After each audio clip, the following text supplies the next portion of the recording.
Good evening. Welcome to Creative Conversations. My guest tonight is J.K. Simmons, who you all know from movies and television. He prepped for his role as Terrence Fletcher in Whiplash by giving Peter Parker a hard time in Spider-Man. And I heard about how tough he was even before that from my older brother, who worked with him on Broadway in Guys and Dolls. I had the opportunity to work with him several years later, and it was a gas. So I want to welcome to my show my good friend, J.K. Simmons. Hey there. Hey, man, how are you? I'm good. Good to see you. You too, virtually. Virtually. Is that Van Gogh behind you? Who is that behind you? I believe it is Van Gogh. Wow. It's two-sided. It's my lovely wife, another former co-worker of yours, purchased that for just such an event. Oh, really?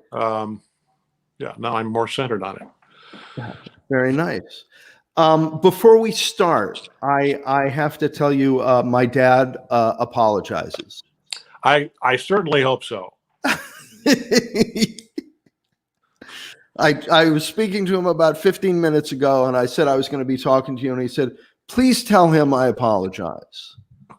I don't think he understood my sense of humor. And we'll just leave it at that. Well, yeah, okay, we can. Sure.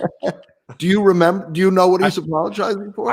I do remember being completely discombobulated because I think it was the first time I'd met him. As you said, I met your brother in like 1991.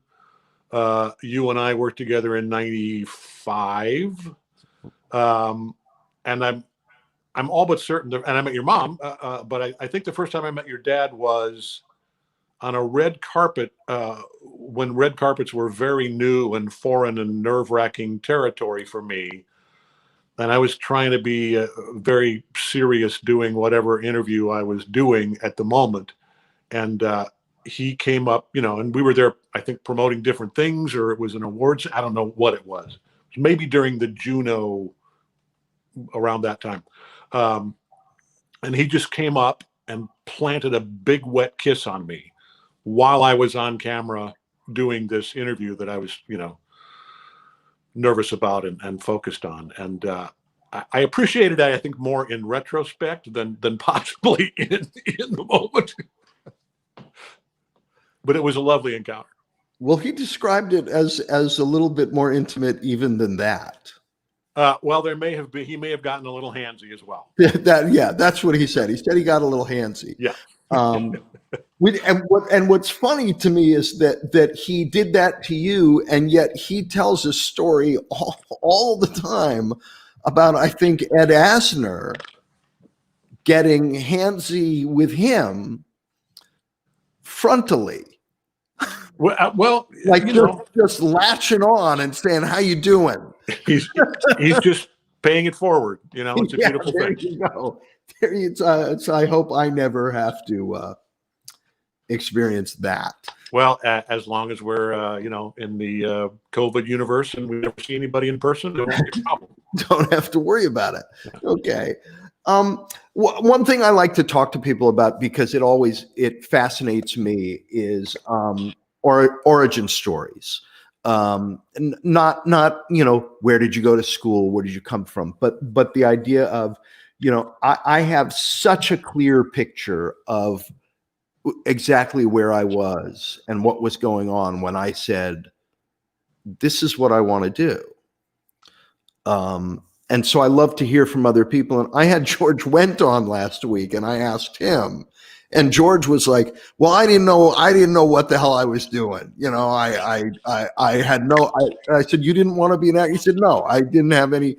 I was like, could I be I can't be a doctor. I can't do, it was like, this was the last option, as opposed to some burning heart's desire. Right. Could be carny trash. All right. That's worth a try. Yeah.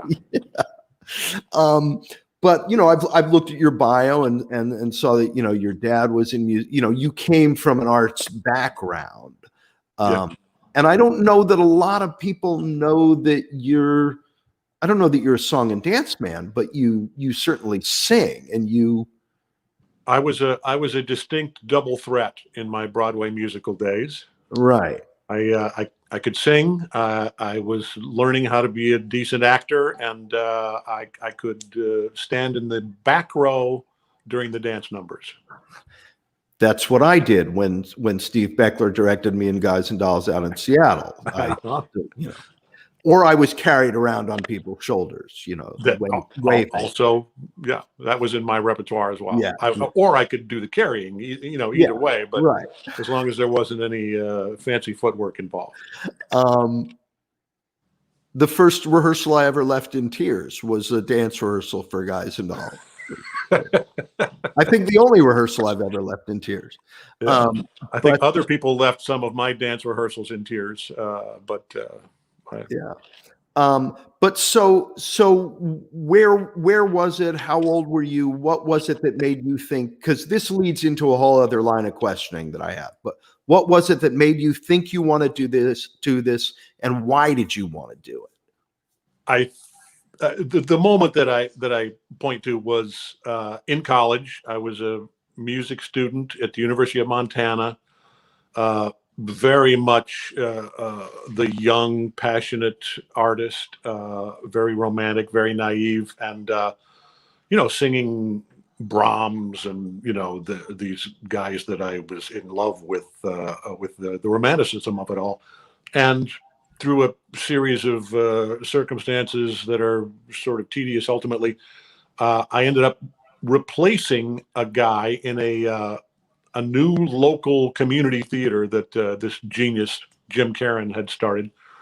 And my younger brother, who was in high school at the time, was playing Mr. Sowerberry, I believe, in Oliver. And the guy who was playing the knife grinder turned out to be a bit of a flake, I think, and they parted ways with him.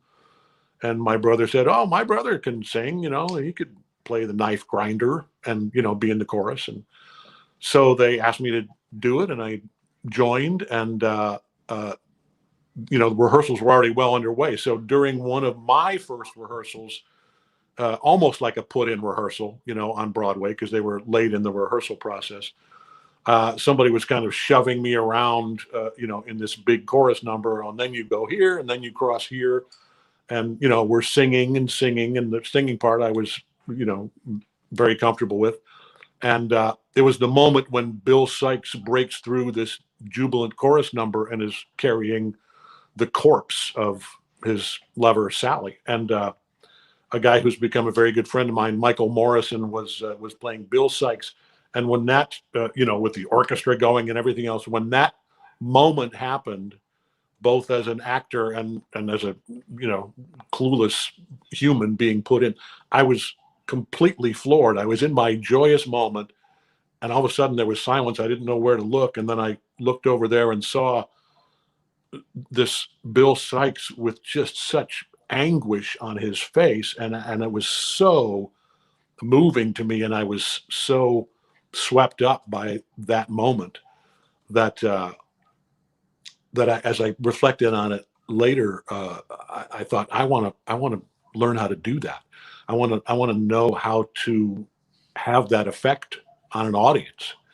And so, yeah, so my pal Michael Morrison, who was smart enough several years later to get the hell out of show business, was really my biggest inspiration. Wow. That's an amazing story, not the least because it sounds very much like your sudden desire to be part of this and realization that you wanted to be part of it came from being in it. Well, rather than so many people, what I hear is, "Oh, I watched that and I wanted to," it has to do with being up there and being famous or being looked at or getting attention. And your story is very different than that. Yeah, it was interesting because I was both participant and audience, Right. in a way, for that moment of Michael's. And when it was a very fertile and naive, romantic time for me and my brother and our friends that we ended up getting into theater with during those years, and we I think I mean it was a great time, and we had, I think, a good combination of taking it seriously and sometimes taking ourselves too seriously, but mostly having a sense of humor about ourselves and about the whole thing as well, and really never dreaming that anybody would ever point a camera at me or any of that. I mean, even over the next few years, even after I was out of college, going back to do summer theater in Montana at the Big Fork Summer Playhouse. Um, I just thought, wow, if I can do this, figure out some way to support myself 9 months a year and just come do plays at Big Fork every summer and have a fun time and swim in the lake with my pals, that'd be a pretty good life. Of course, this was, I had the good fortune of having all those early years, as a dumb young single guy, and when I finally grew up enough to be mature enough for a woman to take me seriously enough to marry me and then have kids, that just happened to coincide with me starting to actually make a living. So I didn't have those early years of the burden of, is this business going to work out for me because I have mouths to feed? Right. The mouth I had to feed was my own. Right. It also sounds like that first experience on stage what brought you to somewhere in terms of an understanding of the craft that takes a lot of people a long time to get to, because you said that you were both participant and audience, but what I heard was that you were in the moment because you didn't know what was coming. So you had this experience on stage of suddenly really being, which takes some actors forever to taste that the first time, and then you take forever trying to taste it again and learn, well, how do I taste it all the time? How do I always do that? Right. And I did have that first taste, and I did have, a lot of growing pains, trying to, figure out how to get there again. As, like you said, as most of us do. Right. Well, it's funny because you keep, that's the keep your eye on the ball of acting, that you're saying to yourself, what am I doing wrong? What am I doing wrong? What am I doing wrong? Oh, I'm not doing step one. That's what I'm not doing. Yeah. Yeah. So you're after that experience in college, did you came to the city eventually? Not for a while. I actually went when I graduated from college in Missoula, Montana.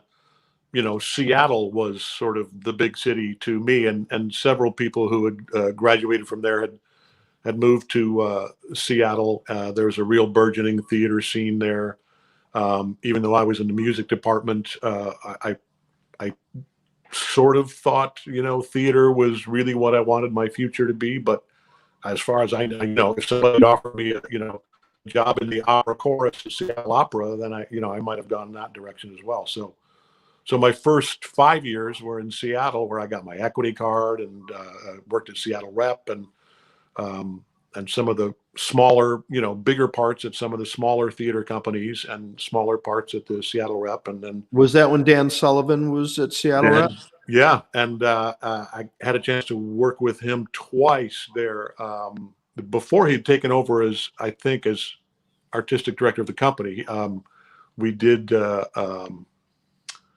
did 3 or 4 shows there. I did a Taming of the Shrew. Actually, I got my equity card there as an understudy in Side by Side by Sondheim, where they hired, the 4 actors, 3 singer actors, and the narrator were all New York, people with Broadway credits, and they were hiring 1, male and 1 female local understudies, and they had to be equity, and that was where my music degree came in handy, because there were plenty of guys who could who could sing, in Seattle, and plenty of guys who had much more experience than I did. But the music director, kept throwing things at me. Do you know this song? And I'd say no. And he'd go, well, and I'd say I can read it. I can. So I sight read several Sondheim songs that I didn't know, and I'm sure the music director was the one who said, "This guy is going to be the least pain in my ass. Let's hire him because it's a 4-week run, and what are the odds?" Right. And sight reading Sondheim. I mean, anybody can. Yeah, piece of cake. I mean, I couldn't do it now. Those muscles are out of shape. But and that was before Dan was there. I think I got my card then, and then with Dan, I did a small part in An Enemy of the People, a wonderful production of that. We did a Taming of the Shrew that we then toured around the Northwest, and everybody got the flu. So I was playing a small part in that and understudying, 6 other guys, and went on for all of them on short notice. We did a Pal Joey revival there. And then years later, after I moved to New York, I went back there and did Guys and Dolls. There you go. Yeah, the understudy experience is it's pretty spectacular. You were there on my big night. Yeah, dude. Any understudy who doesn't just like mess their pants and fall down and cry and leave is a hero in my book, because I had a few understudy jobs early on, and never had to go on. Then I had one terrifying time when I did have to go on, and a few after that where, you're in that position where it's a long run, and you're hoping you get to go on because you actually do feel like you've prepared enough, and you're going to be balanced. Not that night. That was the 3rd role I had understudied. The closing notice had gone up. They had stopped having understudy rehearsals. Okay. And I had one understudy rehearsal in that role. And I will remember sitting on stage, because I had to sit on stage alone in the dark before the curtain went up and delivered the closing monologue. And I remember sitting in the dark and planning what I was going to say when the curtain went up, which was that I was going to look out at the audience and say, "Ladies and gentlemen, my name is Matthew Arkin, and I thought I was cut out for this, and I've discovered that I'm not. And I'm sorry that you all had to be here tonight." And I was going to walk off stage. I mean, it was the most terrified I'd ever been. Of course. And I'd argued a case in front of the Court of Appeals in New York. I mean, I'd done all kinds of stuff, and this was it, man. I just didn't want to be alive. There is nothing more terrifying. It's hyperbole, of course, because we haven't been soldiers in Afghanistan, but no. or a firefighter or whatever. But yeah, it is paralyzingly terrifying, and you acquitted yourself. Well, thank you. But what I remember is Lou Stavlin coming on after I finished my monologue, and he was screaming at me and talking really fast. And I thought to myself, Lou Stavlin? I looked at him and I said, "Lou, you're screaming and you're talking so fast. The opening monologue went fine. I'm okay." And then Mark Lynn-Baker came on, and he was screaming and talking really fast. And then the next person, I think it was you, and you were screaming, and I suddenly went, oh, that's where I have to be. I better start screaming and talking really fast. Yes, indeed. Faster and louder. Yeah. It's funnier. Yeah. It's funny, going through rehearsals for that, made me realize a lot of what your preparation was to play Terrence Fletcher, because the experience was very similar. Yeah. With Manny Eisenberg and Neil Simon and Jerry Zaks and Nathan Lane and faster. There's a music. You got to know the music. Yeah. Not my tempo. Yeah, not my tempo. It's exactly it. That's what that whole play was like. But boy, once you learned it, it sang. Oh, and it was like being on jumping onto a moving freight train, and that I think most of us in that cast had a lesser version of that understudy experience, because that was a show where when you go take your vacation, and I think I actually worked it out to take a 2-week vacation that summer, go back to Montana and play. And we all had similar experiences. John Slattery and Mark Lynn-Baker. I remember what that first show back from vacation was like. What is going on around? Like, exactly that. Why is everybody screaming and talking so fast? And why are they looking at me now? Oh, right, yeah. Well, that was the one top of Act 2. I got so caught up, and and Slattery came running in and said, "Where's Max?" And there was a long pause, and then he just went right at me. Oh, I have to talk now. Yeah, good times though. Do you remember fun things that happened on that tour? I do remember fun things that happened on that tour, because I was on that tour with the woman who would become my lovely wife. So okay, I don't want to know about those. Yeah, there were other fun things going on that you were not a part of. I'm not sure what you're referring to. Well, I do remember Lou Stadlin. Do you like touring? Do you like? I really did at the time, and again, especially because I had met Michelle Schumacher, my wife, who was in the Laughter tour with us. We had met on tour on a Peter Pan Broadway revival, and also on tour in '91. Our Laughter tour was '95, I recall, because I turned 40. Oh God, that seems so young. Yeah. Yeah, or early in that tour, I turned 40, and yeah, I mean, being on tour, especially at that time, as as a single guy,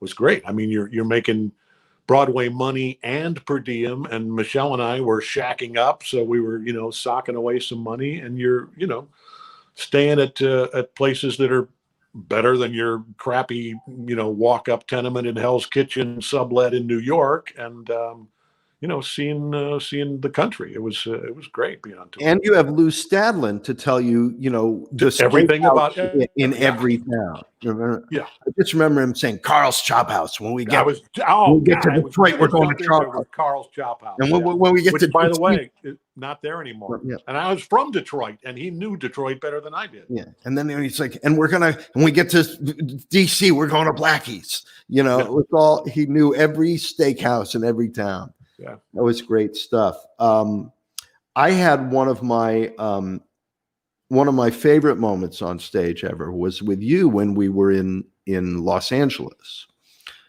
and you had a moment in the play where your character was constant. For people who don't know, JK's character was constantly telling all the other writers in the room that he had just sold a script and he was making it big in Hollywood and he was leaving TV land.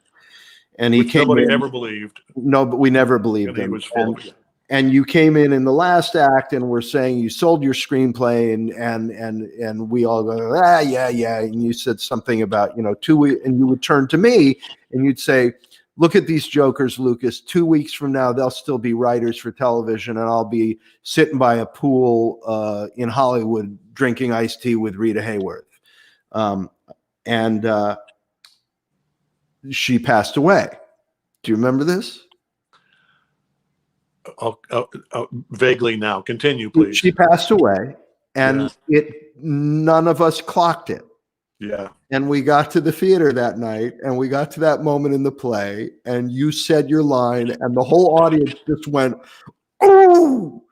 There was this horrible sound came from the audience, and you just turned and looked at me, and you went like this. You went.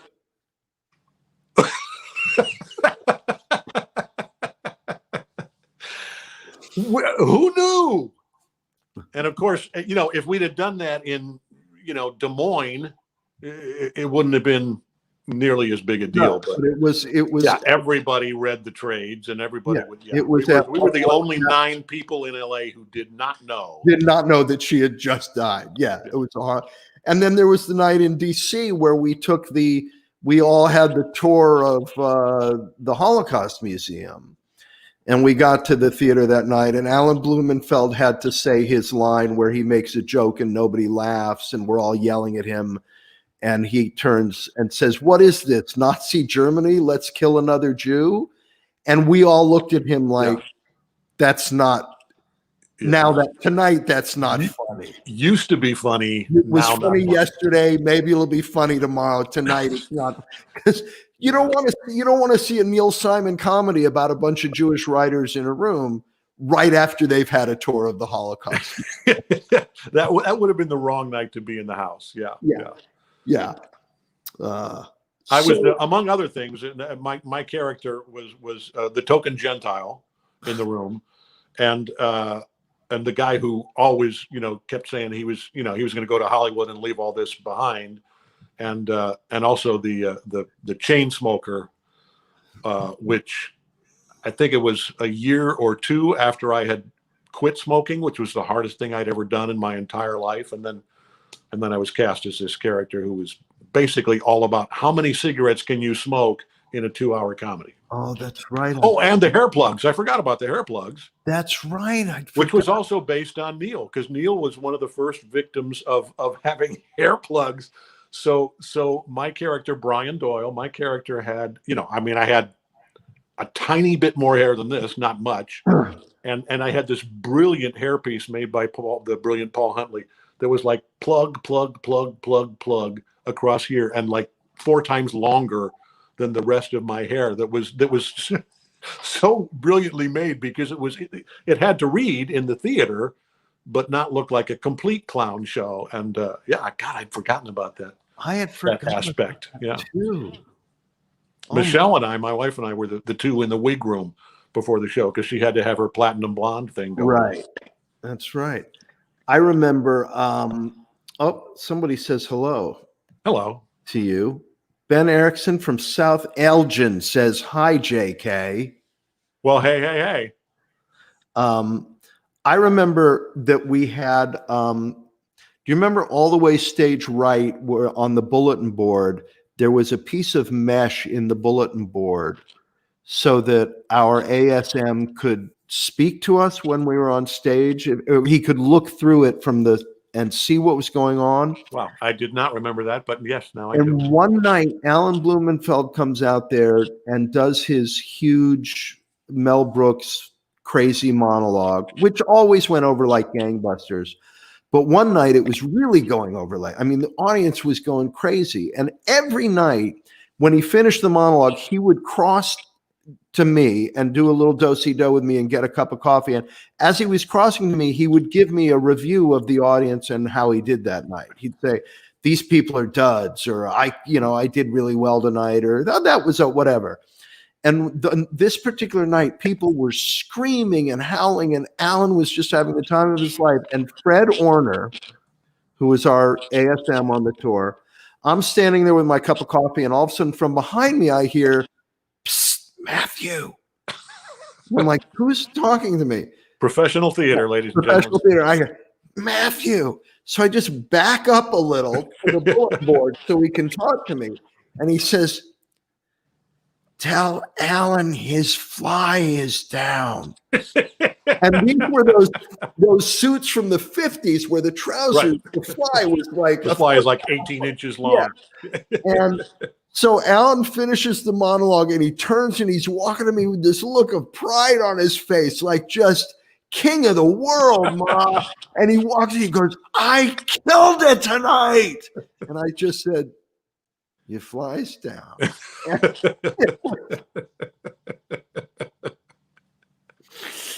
Live theater. Which, honestly, in that play, that could have been a line you said full voice. Yes, that's true. Maybe not your character, but one of the rest of us. My character, I had to be the good boy. Yeah. One of us could have said, "Hey, Schmendrick, your fly's down." Yeah, right. No wonder they're laughing.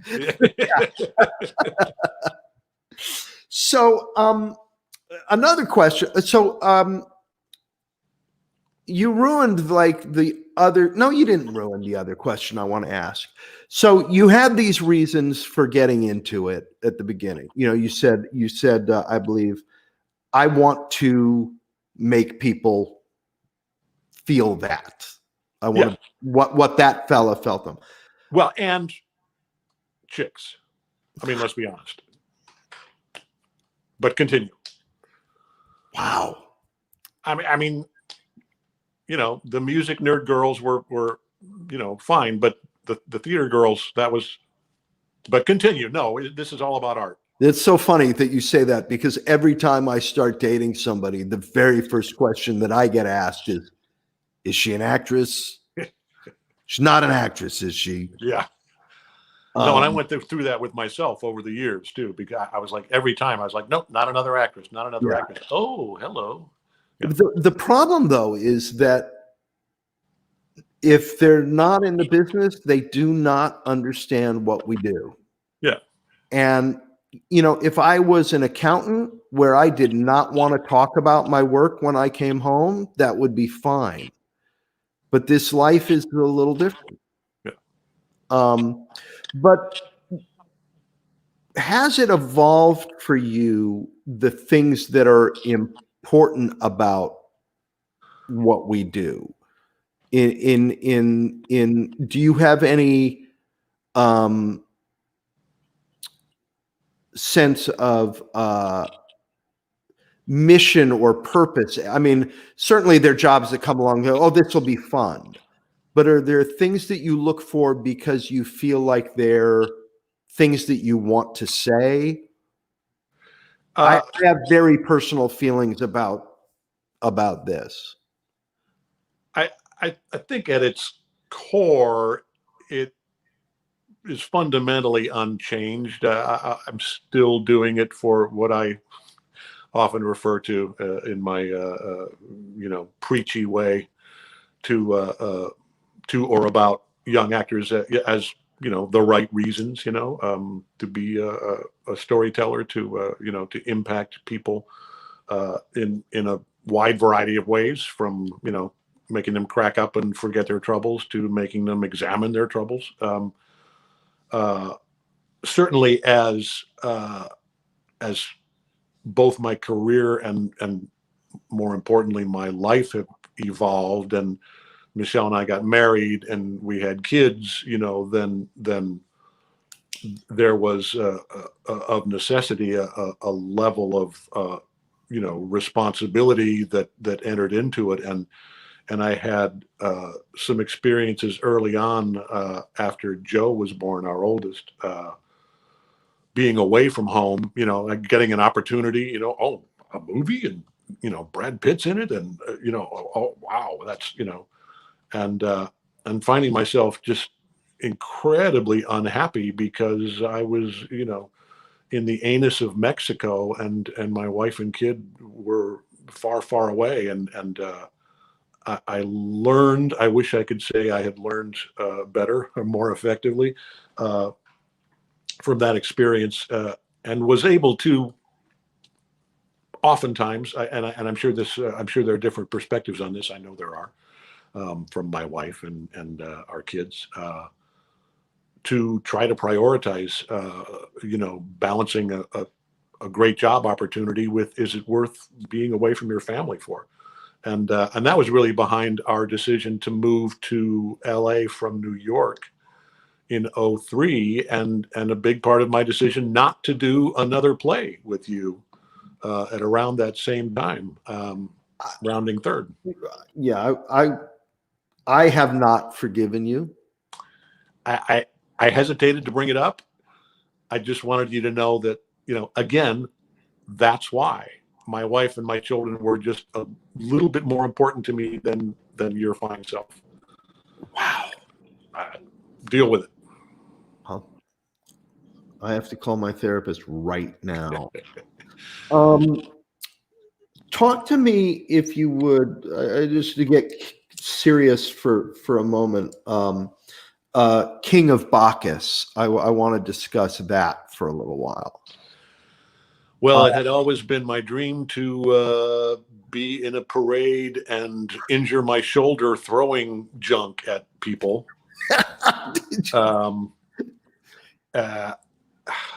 Honestly, I had done a few movies in New Orleans, speaking of leaving home for work.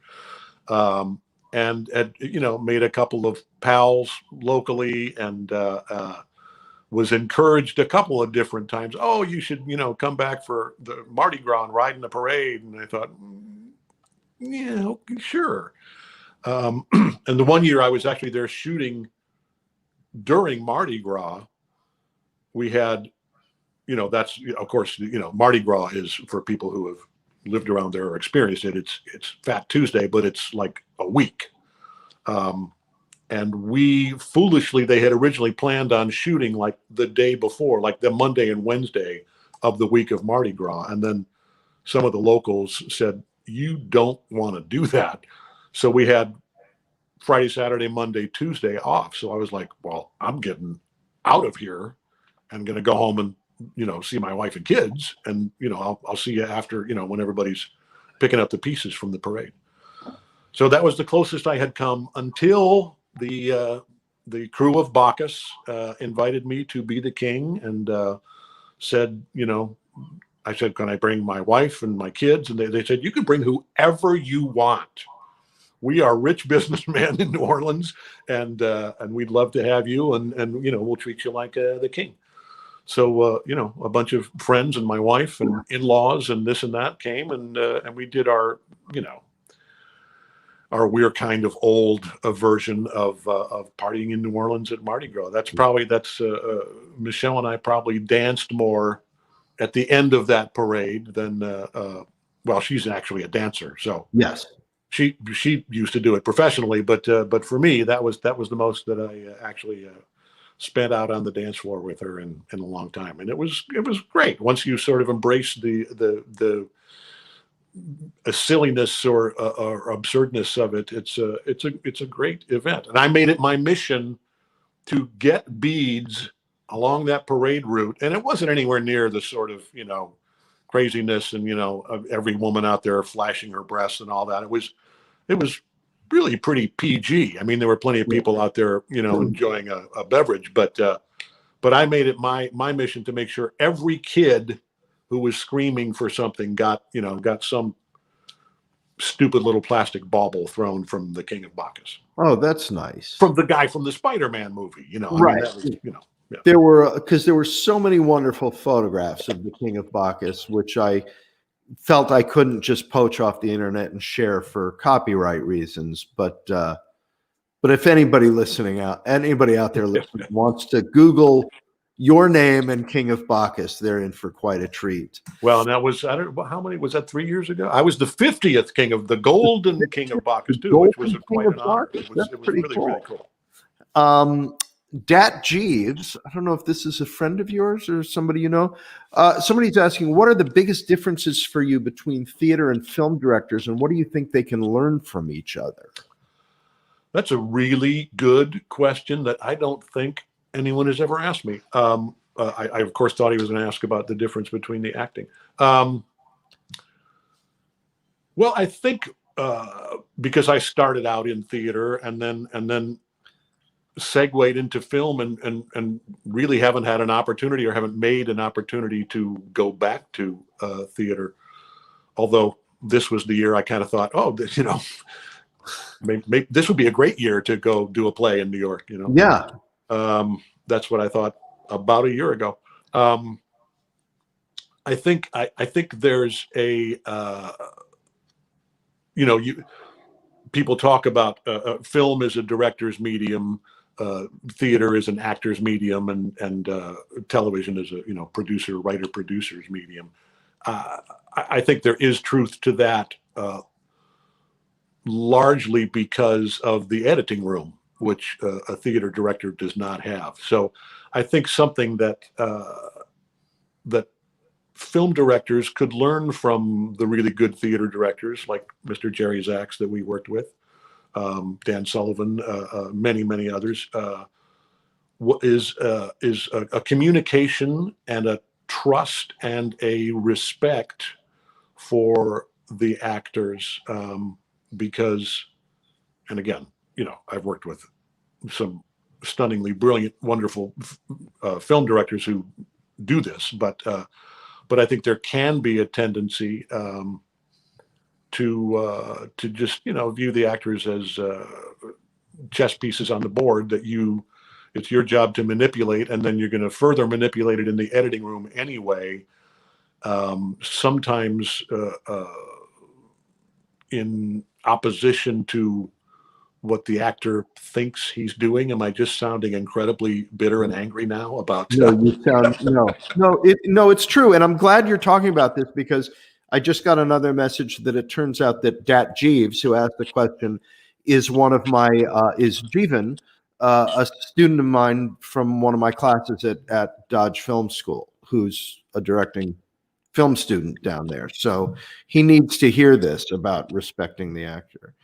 We also got a question from this guy who's a complete hack, Victor Slezak, rhymes with hack even, wanting to know if we coordinated the hairstyles and eyewear or was it a complete coincidence? Yes, yeah. We've been doing, for the last 30 years, we've been pointing towards this moment.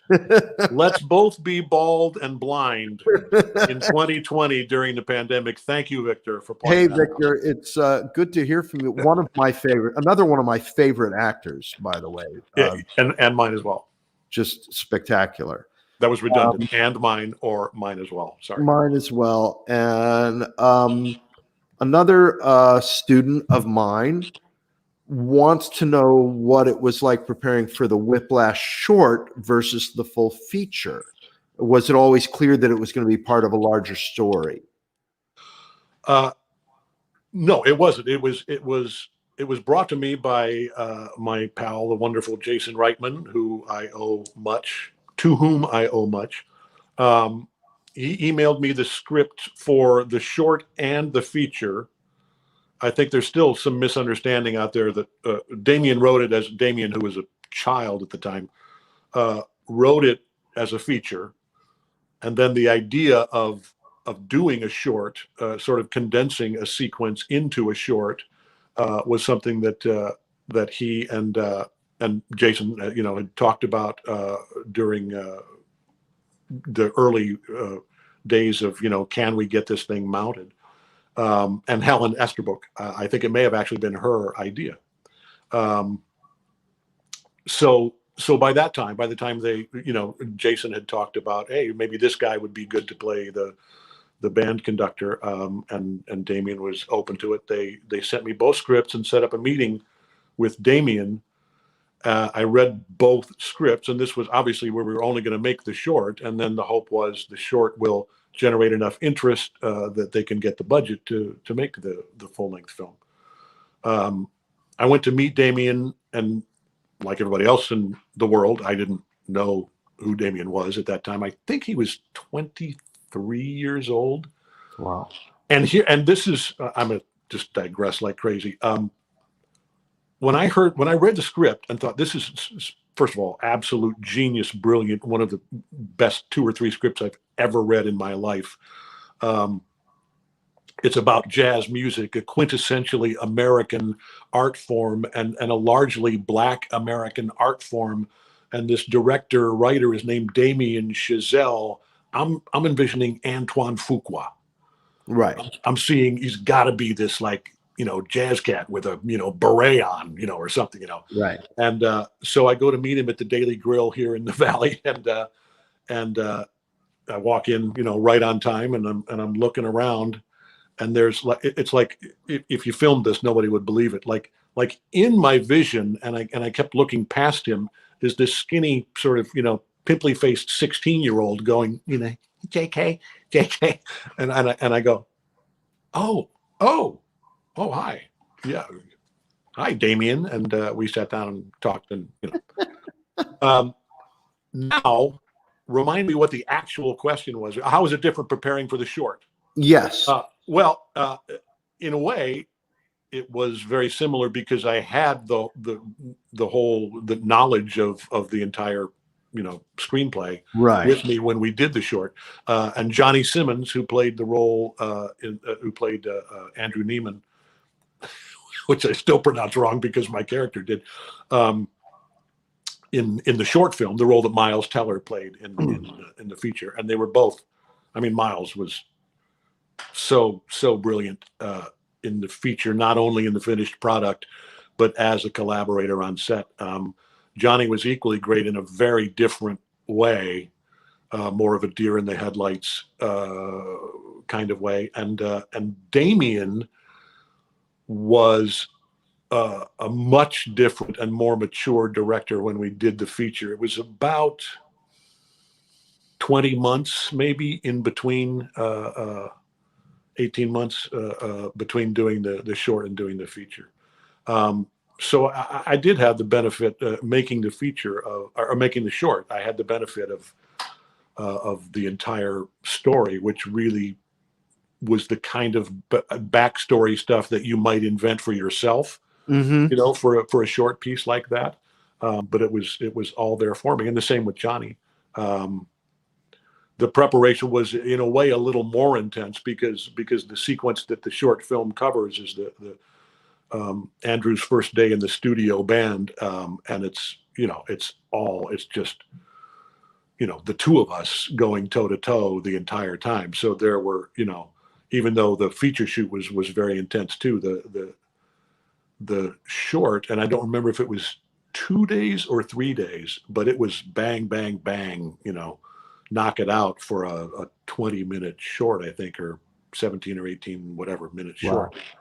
It was a lot. It was like learning a one-act play. So it was one of those where you really had to prepare absolutely everything like a play, and be ready. Wow. This is an acting student of mine who said, and good friend. You said you wanted to learn how to do that, affect an audience like that when you first got into this, and clearly you were able to do that. What helped you most in figuring that out? I think, I had that the passion for it, immediately. It was sort of a crossover from being a musician and a composer and conductor and singer. I was already doing some opera, so there's obviously some crossover there between that and especially musical theater, which I did a lot of. I think, sorry, I just got lost in my own divergence from the actual specific question again. Restate. What helped you most in figuring that out, that you were? Yeah. This is a real catch-22. And I learned this as a singer, and it took me a much longer time to learn it as an actor, because I think it's a little more complicated as an actor. Relax. Get out of your own way, and that takes forever, because how do you relax when I'm nervous? Relax. I can't relax. I'm nervous. I'm going in front of an audience. I'm new at this. I'm not comfortable. And one of the things that I finally, and I don't remember, I had some wonderful mentors as a young actor, some directors who were really just through good fortune, just appropriate for me at different stages of development. But I don't remember this being a specific, piece of advice from a mentor. But I finally began learning as an actor how to listen, like actually listen to what the other actor was saying and respond.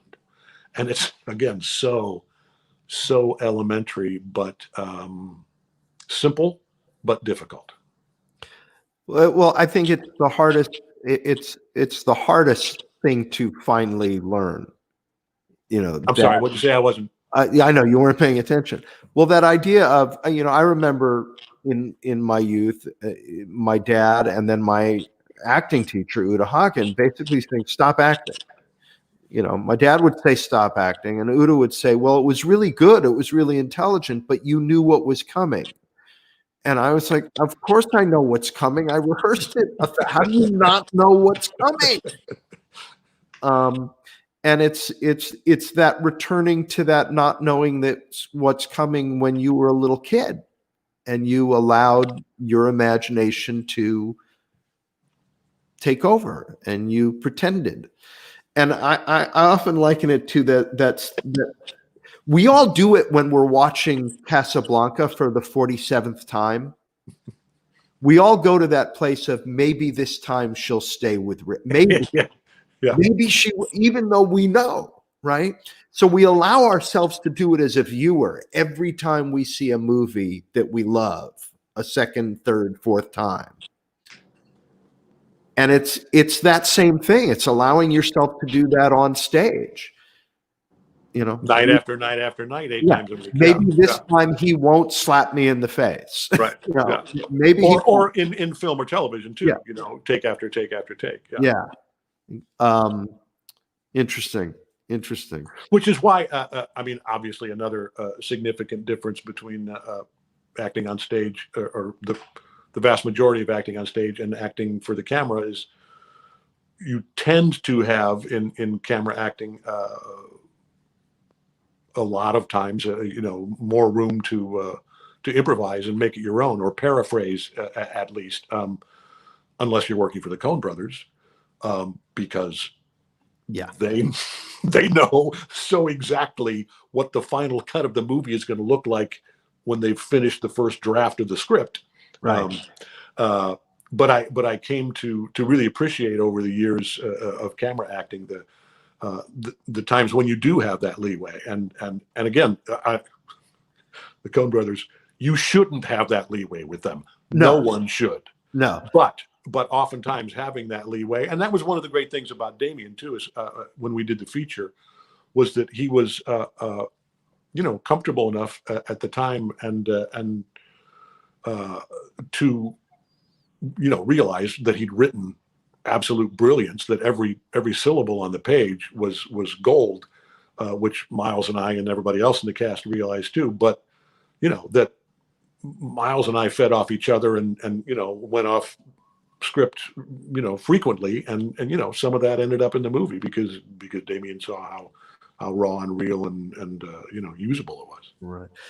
Feeding into that, Jeevan asks, are there certain things during rehearsal or on set that other actors or directors have done to keep an air of play and improvisation on set that have helped you feel like active participants?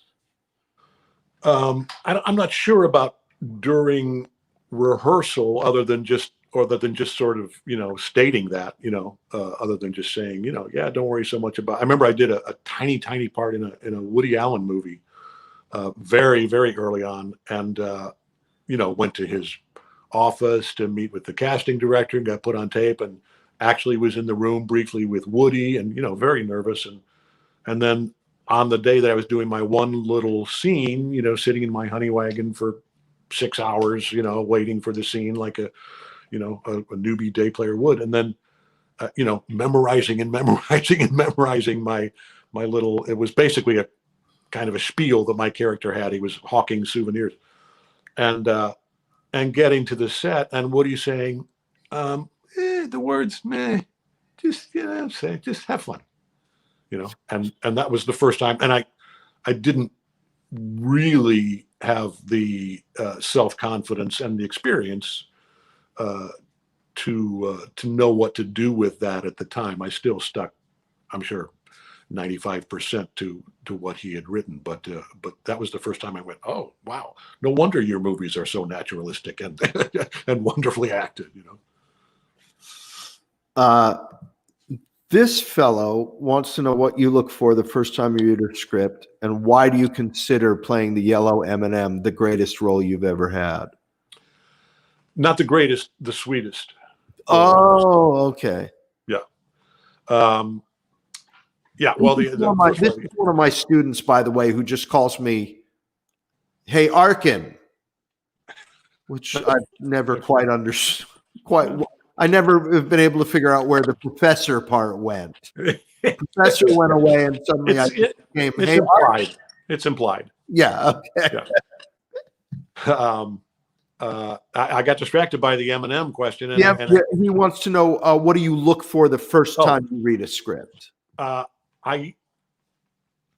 can say exactly, and I sort of can't say exactly because I look to be, you know what, in a way, I look for uh, those moments or that overall experience, like that early experience on stage of being, of being so immersed and of forgetting about the outside world. I look to be transported.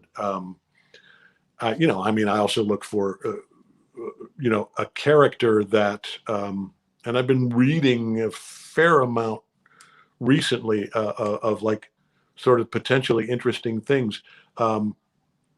So much more goes into it now, but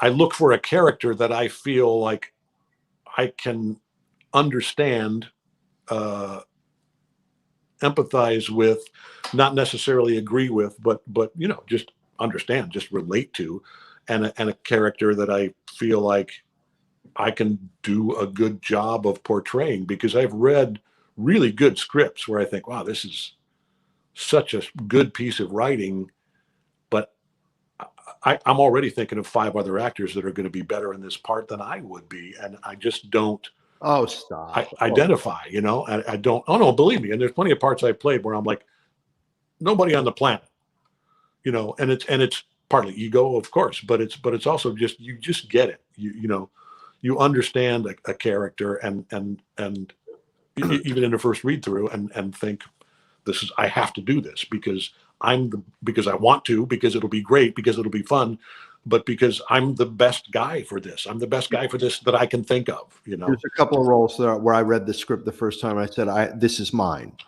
Yeah. This is mine. That's funny though, because I look for something so different when I'm reading a script. Well, mostly I look for location and money too. But I look for an offer. Is there an offer in here anywhere? Yeah. Where's the read for interest? What exactly does that mean now? Yeah. No, Mike, it's, will he do it? Only if we ask him.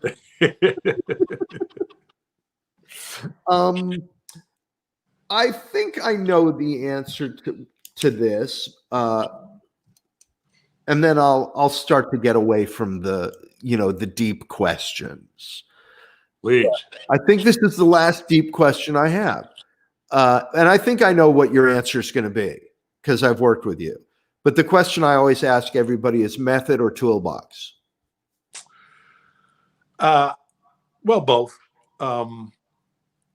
More method than toolbox. Really? I think. And it's kind of varied over the years too. There was a time when I think it was sort of right after we'd moved to LA, and I came out here with the opportunity to do a pilot, and I had already done Oz and Law and Order in New York, and both of those, well, Oz was ending and Law and Order, was occasional and didn't, I had kids by then.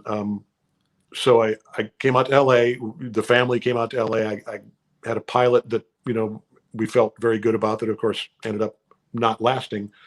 So the first really year plus in LA, I was fortunate enough to get guest roles on I don't know, several, 7, 8, 9 shows, and then the next year the closer came along, and it became what I had hoped for in LA, which was 7 years of having a job and not traveling, and frankly not even working that much, working 2 days a week and coaching my kids' little league teams, and getting to work with Adam Belanoff. So indeed, and working with directors like Adam Arkin. Oh, that guy. Yeah. Well, we're gonna get to him. Okay. I want to hear the story. But during that period of one guest star after another on a variety of mostly network procedurals shows or doctor shows, I thought, I have to make this one completely different from the last one. He's got this guy's going to be from Jersey, and this guy's going to be from Texas, and well, maybe I should wear hair for this one, and maybe I'll have a, an eye patch and a parrot on my shoulder. I mean, just looking for that kind of, how can I make it different, just for the sake of being different, and I did get a little bit lost in that for a while, and still occasionally I'll find myself, when I read something or I'm about to, start doing something, I do occasionally think in that, how can I make this different? But I quickly step back from that and have realized, as a result of some of those experiences, that if it's not at the end of the day about making it specific for an actual reason that's in the script, or in the subtext, then you're just, it's an exercise and you should do it in class, Right. and not, not on a TV show. Okay. Casey wants to know what your advice would be for actors in creating and fostering connections or relationships. Is it mainly that lucky break, or the networking, social media, schooling, etc.? Guess she's saying, what do you think the young folks now should be doing? And I think you're probably a good person to ask this, because you have kids who are getting started in the business. Well, you would think that.